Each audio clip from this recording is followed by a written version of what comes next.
Hi, boys and girls. I had attempted to post a chapter a while ago, but I couldn't get it to work, so I'm going to try to do it in two parts. So this is chapter 11 of Toby's story.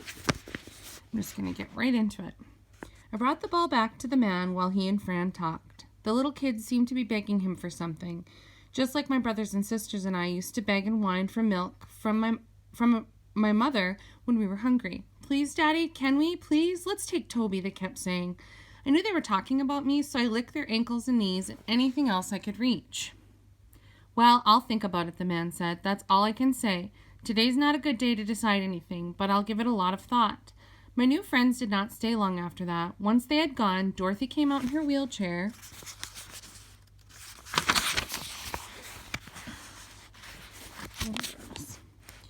and threw the ball for me a few more times.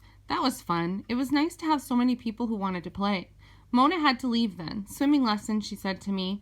We'll do more work tomorrow, okay, Toby? You're a good dog. You did good today with those kids. She kissed me goodbye, and then she went away. I wandered around to see if I could find Eddie and some bacon. No luck. But a few of my other friends had treats for me in their pockets or in little dishes next to their beds. Delicious. I stopped by the door of a room I had not been inside very often. I did not quite understand what people did in there. Sometimes they lay on tables and pulled at ropes that were attached to heavy weights.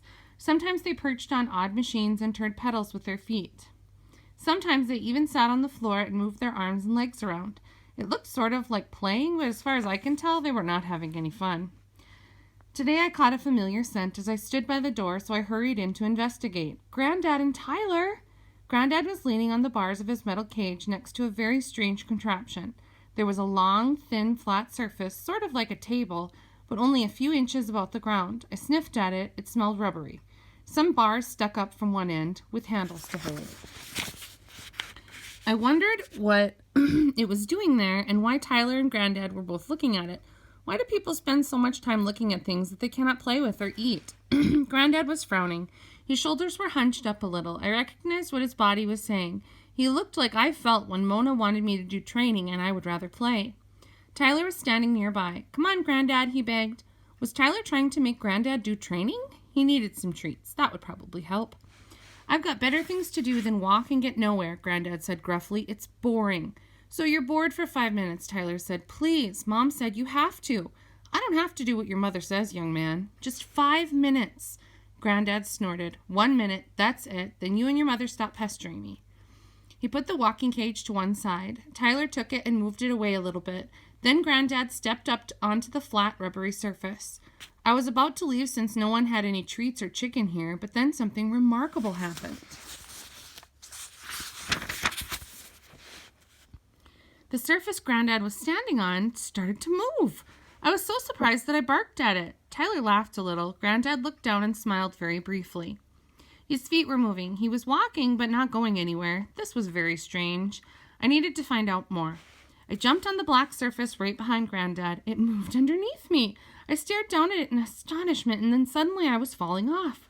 I plopped down onto the carpet behind the contraption as Tyler laughed more and even Granddad chuckled. He was not quite so grumpy about his training now. I did not like being dumped off like that. I jumped right back up behind Granddad, trying to catch up with his feet. It was hard. Every time I thought I'd made it, the surface pulled me back. Quickly I learned that I had to keep my feet moving. If I did that, I didn't get whisked away and deposited on the carpet. It was a little like running with Tyler and the boys, except that we weren't outside with all the good smells. Still, it was fun. Granddad was walking and I was walking. We were walking together. I barked up at him and he laughed. Good dog, Toby, Tyler said. What's going on here? Asked a voice behind him. I looked over. There was Fran. I could not spare her. Hey, there's Toby and Granddad. What are they on? It's a treadmill. Much attention, though. If I stopped concentrating on my feet, I started to slide away from Granddad. Toby's doing the treadmill with my grandfather, Tyler said. They've been on there 10 minutes already. 10 minutes, really? Fran said. She sounded surprised. Enough, Granddad said. He was starting to breathe a little heavily, just like Tyler did when we ran. The black surface under our feet slowed down and stopped. I guess that meant we were done. I hopped off and Granddad climbed down more slowly. Tyler had his walking cage ready for him. Good boy, Toby, Tyler said. Maybe you should get on the treadmill with him every time. Well, it's more interesting with Toby, Granddad admitted. After that, I did treadmill with Granddad most days. When my other friends saw us playing, they wanted me to do treadmill with them too. I'd walk with lots of people, the surface moving under us. Sometimes I'd even wait by the machine until a friend came along. Want to walk, Toby? He or she would say and get on with me. I liked doing treadmill. It was almost as much fun as bringing the ball back to Dorothy or playing chase in the halls with Mona. Sometimes Fran came to watch me. She'd stand with her arms folded as I trotted along next to my friends. As I lay in bed at night, though, I wondered about all the games I played. When I walked on the treadmill with Granddad, I felt like his dog. When I chased the ball for Dorothy and she stroked my ears, I was hers. When Tyler and I ran with the other boys, it seemed like I was his. Most often, I was Mona's dog when we did training or played chase. But it didn't seem right for me to belong to all of these people at once. A dog was meant to be with people. I knew that deep down. That's why we left our first families. Dogs and people were supposed to be together. But how could I belong to one person after another? Whose dog was I really? Granddad's or Dorothy's, Mona's or Tyler's or Patsy's? When I lay there in the dark, these thoughts would begin to bother me as much as my feet used to. Then I'd hop up and go out into the dimly lit hallways. It could be hard to find a friend at night. The room with the couches and the black boxes with pictures on it was always quiet and empty. So was the treadmill room, and lots of doors were closed. I'd wander restlessly, sniffing at each door I came to until one or another gave way under my paw or my nose. Then I'd go in and see if a friend was inside, lying on a bed.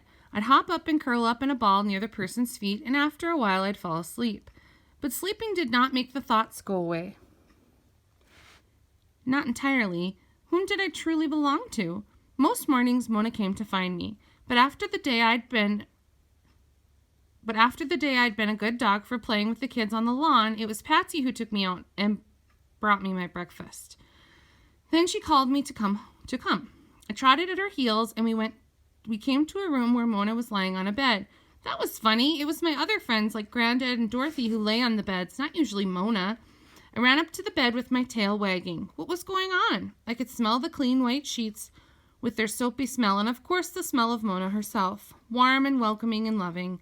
Then my tail started to beat even faster. I could smell treats, too. Mona had treats. I jumped up on the bed and sniffed all around, trying to find them. Mona did not move. Lie still, Toby, Patsy said firmly. Where were those treats? I sniffed Mona's hands. Not there. I burrowed my nose into her clothes. I'm going to stop there, and we'll make another video.